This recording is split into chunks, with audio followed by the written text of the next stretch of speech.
buenos días Andrés, muchas gracias por estar acá. Estamos en las cápsulas investigativas de Biodemos. Tú eres actor, además eres doctor en historia, ambos por la Universidad Católica, y queríamos preguntarte por cuáles han sido tus principales instancias de formación como investigador. En el pregrado, en grupos de investigación, experiencias que hayan cambiado como tu manera, tu trayectoria de moverte como investigador. Gracias por invitarme. Entre medio de esas dos cosas en la Católica, yo crucé a la Chile. Hice un magíster en literatura en la Chile. Y yo diría que mi primera instancia de confundirme con la investigación fue en el pregrado estudiando teatro. Porque la Escuela de Teatro de la Católica, a pesar de todas las transformaciones que ha tenido a lo largo del tiempo, sigue teniendo una carga muy fuerte que se notaba, por ejemplo, en la época de la EAC, en que el teatro se entiende como una herramienta para la transformación social. Y entonces la observación no es solo observación de personajes, que es una tradición muy larga, que yo, Stanislavski se iba a dormir a unos albergues para entender los bajos fondos, es una cosa bien condescendiente. Pero también esa investigación, esta observación del otro, está vinculada a una investigación de uno mismo. Y ese doblez me parecía muy interesante y muy confuso. Porque no basta con ir a mirar al otro, sino que uno tiene que entenderse. Y entenderse no en un sentido terapéutico, sino simplemente observacional, para poder encajar esa diferencia entre uno y el otro. Entonces, esta observación, que era una observación corporizada, encarnada, digamos, y esta autoobservación en el pregrado cuyos resultados eran, digamos, no verbales, porque los resultados no eran un paper, los resultados eran actuar. Y uno se somete al escrutinio público y el público, cuando uno es público, también uno es muy cruel. Como, ¿sí? Uno dice, no, lo hace mal. ¿Sí? O como yo tenía una compañera que lloraba una vez porque le fue mal en un examen y decía, pero yo lo hice bien. Y otra compañera le decía, sí, pero ayer. Entonces, tiene, a diferencia de la investigación académica, que la performance es cada vez. Entonces, esa primera manera de entender la investigación como una acción corporizada y sin fin fue una primera instancia de confusión para mí. Y después, para mí fue bien importante el paso al magíster en la Chile, porque en el magíster en literatura había una especie de miedo a la salida creativa. Entonces, como todo tenía que ser salida académica, lo que a mí me parecía muy bien, pero había como pánico a que algo terminara en algo que no fuera un paper. ¿Sí? Aquí no estamos formando escritores, estamos formando lectores. Y esa transformación, de nuevo, fue bien importante porque me obligó a dar otros rodeos y a entrar en el circuito de conversación, que es la conversación académica, que es la investigación con resultados académicos, que no es la única forma de investigación, claramente. Es un género. ¿Sí? Es un género... Es un género un poco aburrido, pero género al fin y al cabo. Pero un género al fin y al cabo, es un género como la literatura fantástica, digamos.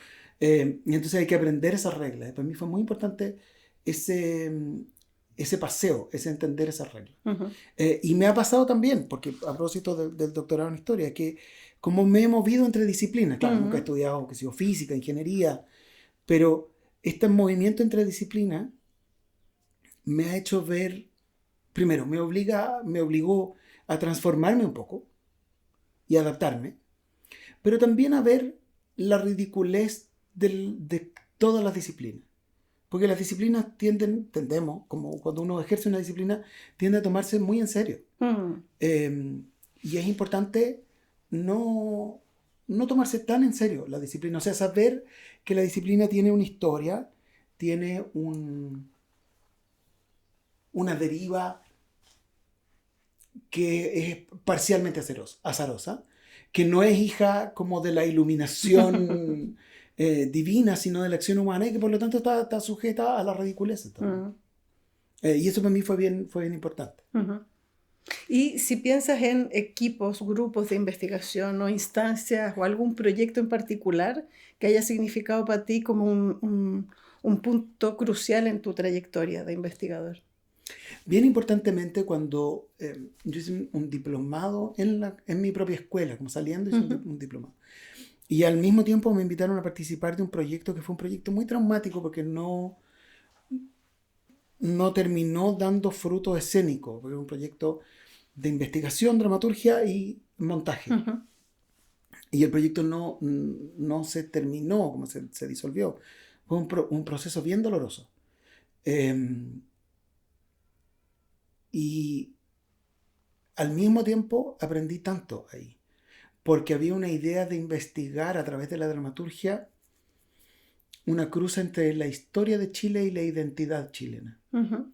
Y entonces me movía sin lograr resolver entre las intuiciones de la gente, de tratar de discernir ese espacio espantoso que uno le pasa cuando investiga cualquier cosa. ¿Qué es intuición y qué es lugar común? ¿Sí? ¿Dónde esta intuición me está llevando a un lugar en el que hay que porfiar? Porque la evidencia no aparece todavía. ¿Y dónde la intuición es un lugar común nomás? Uh-huh. Es una manera de no pensar, es una manera de defenderse de lo más diverso, de lo nuevo, de lo perturbador. Y esas discusiones, que a veces eran discusiones al interior de mí, digamos.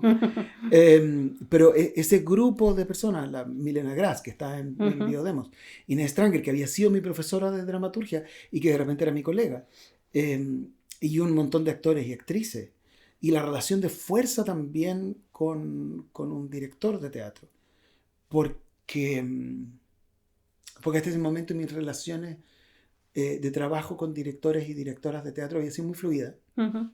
En parte porque eran directores y directoras de mi misma formación, mi misma edad, el mismo círculo. Uh-huh, uh-huh. Entonces, claro, dialogar entre los mismos es fácil o imposible. Pero la relación de fuerza con una persona con otra formación, con otra edad, con otros deseos, fue vital para tratar de entender, por una parte, lo que te decía, cómo navegar esta diferencia entre lo que logro entender y lo que logro probar. Uh-huh. Y cómo también convencer a alguien. Y de nuevo, la diferencia entre convencer a alguien con evidencia y seducir a alguien. Que es legítimo, que es importante, que es parte también del trabajo académico.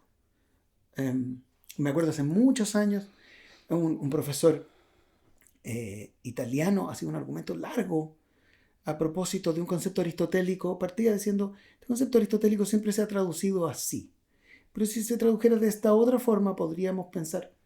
Toda su ponencia, una ponencia sobre argumentación, se basaba en eso, sobre retórica, y termina y una chica griega levanta la mano y dice, soy griega, no se puede traducir así. Entonces todo el esfuerzo de seducción intelectual echado por tierra. Uh-huh. Y eso me parecía como un desafío muy interesante. Entonces fue un proceso doloroso, pero de aprendizaje. Uh-huh.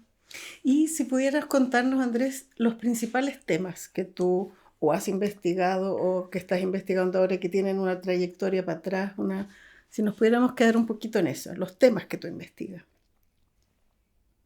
He investigado bastante sobre la historia de Chile en relación con el teatro chileno. Uh-huh. Mi tesis doctoral fue sobre teatro chileno en un periodo en particular, en la primera mitad del siglo XX. Pero en total me ha tocado investigar sobre la historia de Chile y he escrito bastante ficción histórica. Uh-huh. Pero siempre he tenido una cierta aversión al marco de lo nacional, porque el nacionalismo me parece muy peligroso cuando no se mira críticamente. Uh-huh. Cuando naturalizamos la idea de nación, uh-huh. ¿sí? Como si Chile siempre hubiera significado lo mismo para todo el mundo. Uh-huh. O como si fuera obvio que las cosas terminan y empiezan donde empieza y termina la frontera. ¿Sí? Y entonces si uno cruza la cordillera en el sur, como la gente que cruza a comprar el supermercado a Chile y se devuelven, y entonces sus identidades cambian bruscamente de un lado al otro de la frontera.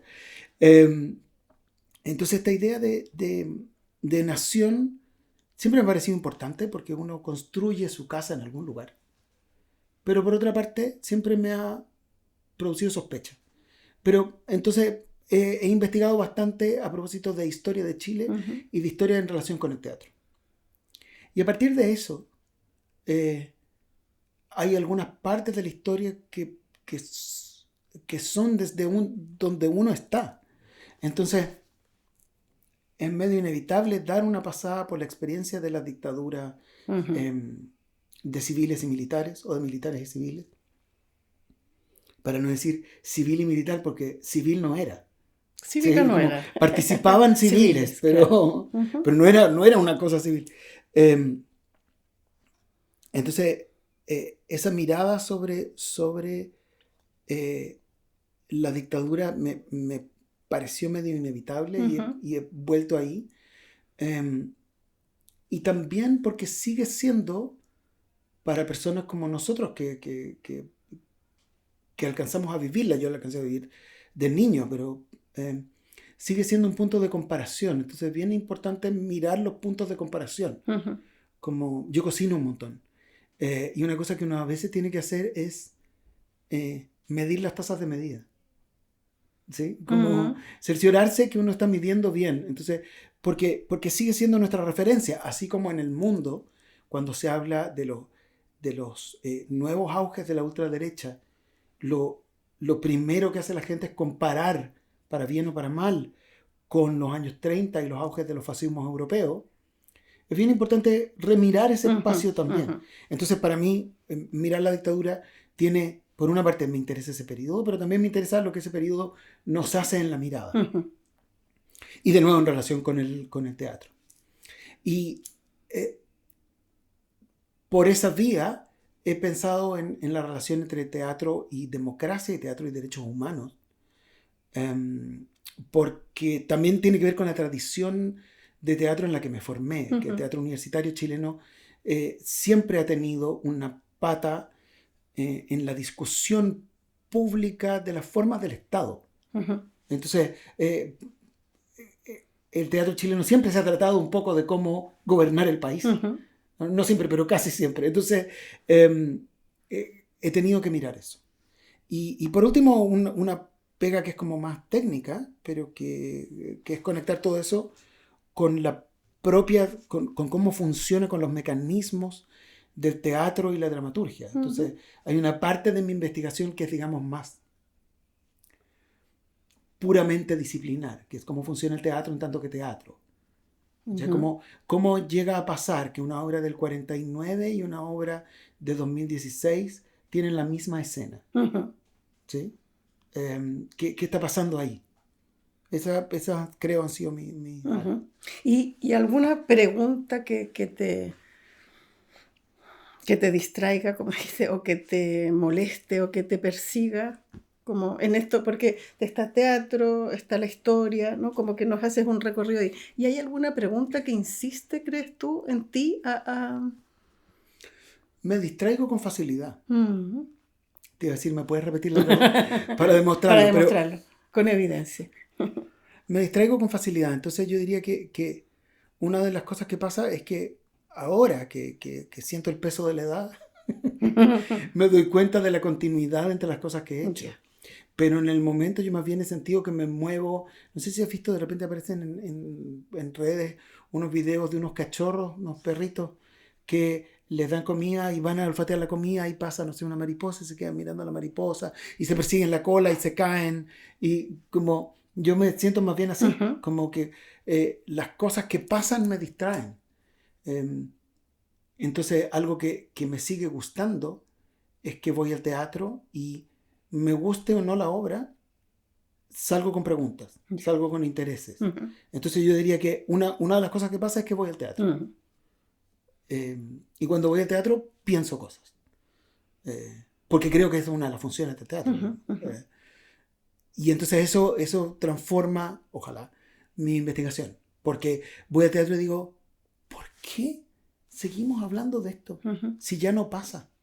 ¿Cuándo se produjo este desfase entre lo que representamos y la realidad? Porque representábamos esto, ¿sí? Sí. Entonces, tengo esa idea, que esos son que el impulso que sostiene es que voy al teatro. Porque yo tengo menos calle que Caleta Tortel. Entonces, Sí, son pasarelas, no son ni calle. Claro, entonces mi conexión con la vida es a través de representaciones. Y creo que es importante distinguirlo. Creo que es importante como ponerle papel mural a la caverna en la que uno vive. Entonces, tengo esa idea de que lo que me mueve es lo que pasa, más que lo que me pasa. Lo que pasa en la escena. Lo que pasa en la escena, claro, que es una manera de conectarme con cosas afuera. ¿Y por qué investigas lo que investigas? En parte por azar, creo. Hay una parte que es importante que... O sea, hay varias cosas que pasan. A mí siempre me ha gustado la vida académica. En parte porque me permite ser un poco raro y un poco normal. Porque me gustan las rutinas, pero no tanto, y cosas así. Entonces es un tipo de vida que me acomoda mucho. Pero cuando uno entra a la vida académica en Chile, uno descubre que con todas las maestras y los maestros que uno tuvo y todo el trabajo que hicieron, hay todavía un montón de cosas por hacer. Y es medio terrible porque uno se siente como en los monitos animados cuando empiezan a hacerse hoyos en la represa y uno siente que va tapando y uno siente el deber de contribuir claro, a que no colapse la represa del conocimiento, y al mismo tiempo sabe que no lo va a lograr. Pero entonces una parte es tratar de rellenar unas cosas que falta escribir, que falta investigar, que falta mirar. Y otra parte es que he tenido la suerte de que gente me quiere o simula y me invita a cosas. Y entonces eso me hace otras preguntas. Hace muchos años, cuando fue el terremoto de 2010, la universidad mandó a todos sus profesionales al tiro, mandó, qué sé yo, dentistas, arquitectos, enfermeros, doctoras, psicólogos y psicólogas. Y entonces la directora de la escuela de teatro de ese momento, que era Milena Gras, me dice, ¿qué hacemos? Y le dije, nada, porque no íbamos a mandar actores como a hacer como que reconstruían, qué odioso. Pero dije, esto va a ser un problema largo, entonces pensemos cómo podemos ayudar en el largo plazo. Y la ayuda que podíamos ofrecer era la ayuda narrativa, la ayuda simbólica, la ayuda representacional. Y entonces eso terminó en una obra para niños y niñas que se hizo en la aldea de emergencia, en Dichato. Pero, por ejemplo, eso fue una invitación a pensar algo que no habría pensado si nadie me hubiera invitado. Entonces, de la misma manera, la invitación a participar de Biodemos ha sido no solo pensar estos temas, sino abrirme a los cruces con otras disciplinas. Entonces, claro, por razones familiares, yo me había topado con psicólogos y psicólogas. Un poco. Claro, pero con gente dedicada a la criminología, a la ciencia política, mucho menos. Y entonces, el espacio para escuchar los problemas y los conceptos que vienen de ahí, transforma lo que investigo. Y en ese sentido, hablas como de Biodemos como una posibilidad de encuentro, ¿no? Con otros, sí, con otras miradas. ¿Qué más te aporta, te entrega Biodemos en tu manera de investigar, en estos azares que se van dando, en esto que dices? Lo primero es que me recuerda lo que te decía al principio, la ridiculez disciplinaria. Porque cuando uno escucha el diálogo entre dos colegas y los roces en ese diálogo, uno ve que estamos todos atrapados por nuestras fronteras disciplinarias y tratamos de extendernos. ¿Sí? Somos como el dios de la Capilla Sixtina. Tratamos de estirar el dedo, pero necesitamos que el otro haga el gesto también desde su propia disciplina. Entonces, porque a veces uno cree que su disciplina está aparente, porque empieza a dar como obvio las bases de lo que cree, de lo que dice. El otro día escuchaba a nuestro rector y decía, yo no lo he investigado a fondo, pero si me pidieran hablar de delincuencia, me metería en la inteligencia artificial. Me parecía súper interesante la manera en la que él, desde su disciplina, pensaba cómo acercarse al problema. ¿Sí? Entonces, eso me parece fascinante de Biodemos, que nos obliga todo el tiempo a mirar los límites de nuestra disciplina. Lo segundo es que me produce humillación constante, porque es un grupo de investigadoras e investigadores de altísimo nivel. de gente muy productiva y muy entusiasta. Entonces siempre siento, no estoy haciendo lo suficiente. Y eso, sentirse la persona menos productiva y sobre todo la persona más tonta de la sala es muy útil. ¿Sí? Porque, en parte porque los hombres no socializan en el narcisismo Constante, en la claro. academia no ayuda tampoco. Ujú. Entonces es bien fácil pensar que uno lo está haciendo estupendo.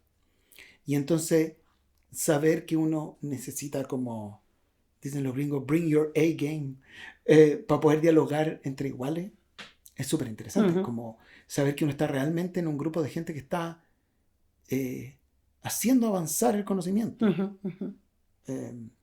Eso es mucho privilegio. Ujú. Y además me ha permitido cosas muy ridículas, como el proyecto que hicimos, que es fascinante, pero es altamente ridículo. El proyecto que hicimos de comunicar resultados de papers a través de TikTok. Ujú. Es algo que solo hice porque participaba en Biodemo. Ujú. Porque me parecía que la diversidad disciplinar de Biodemos merecía un Formato otro, claro, un claro, formato claro. distinto y una salida pop.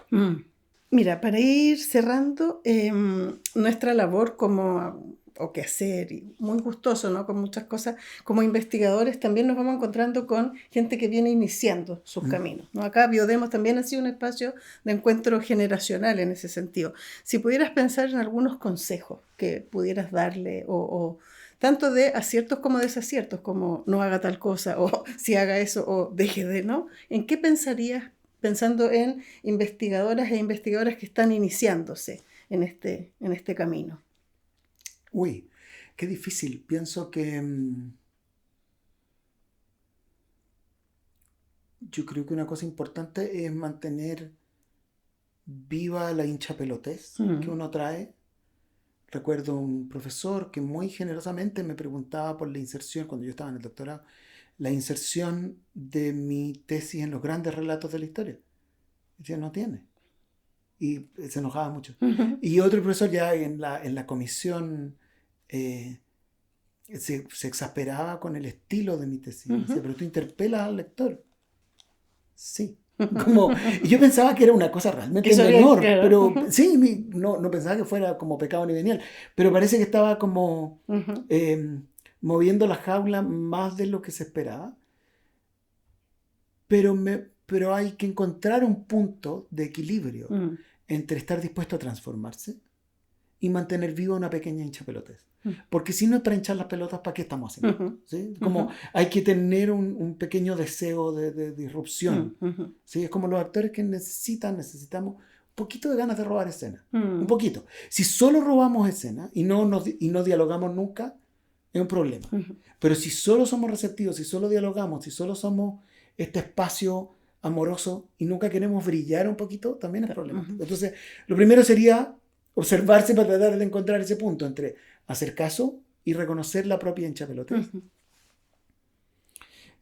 Y lo segundo, esto es una cosa que tenía Diana Taylor, la investigadora mexicano-canadiense, en la puerta de su oficina como aviso para los doctorantes, que sea just good enough. Mm. Porque varias veces cuando uno está escribiendo, uno tiene la sensación de que necesita que esto sea más inteligente, que sea mejor argumentado y que sea perfecto. Y no es necesario. Lo que es necesario es fijar posición argumentadamente y echarlo a discutir. Ujú. Y después, si el argumento es bueno, volverá. Mm. Ujú. Como si amas algo, déjalo ir. Si fue Si amas tuyo, algo, sí, pues, claro. públicalo. Entonces, ir calmado con que hay que lograr un punto de suficiencia Mm. y que lo importante no es la perfección, sino la circulación. Ujú. Ujú. Algo para cerrar que te gustaría decir como investigador Biodemos. Eh, que realmente me asusta el movimiento generacional internacional contra las experticias, Ujú. de desconfianza de las experticias y en particular de las experticias académicas. Puedo entenderlo, pero no por ello me asusta menos. Ujú. Y no tengo claro bien cómo combatirlo, porque mis reacciones son más bien de estupor y rigidez, pero creo que ahí se juega algo importante, no para la civilización, sino para la convivencia humana. Ujú. En lograr recuperar el amor por el conocimiento y la experticia. Ujú. Ok. Muchas gracias, Andrés, y retomamos con nuevas cápsulas investigativas Biodemos. Gracias.